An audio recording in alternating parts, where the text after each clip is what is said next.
अ, मी करम बाळासाहेब कांबळे, राणा ठेटे वस्ती. मी आज आत्महत्या करत आहे. मी जिच्यासोबत लिव्हिंग रिलेशनमध्ये राहत होतो 4 वर्षापासून, तिने मला खूप छळलं आणि नाही का तिच्या मुलीच्या खोट्या बलात्काराच्या केसमध्ये मला लटकवत आहे.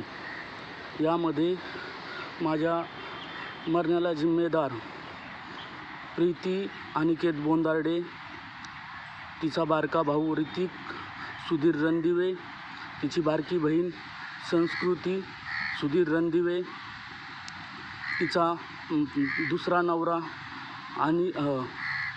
नवरा अक्षय मुरलीधर निकम आणि त्यांना मदत करणारा, ह्या खोट्या केस माझ्यावरती टाकण्यासाठी मदत करणारा पोलीस इन्स्पेक्टर अर्जुन मोहिते, हे सगळे जिम्मेदार राहतील.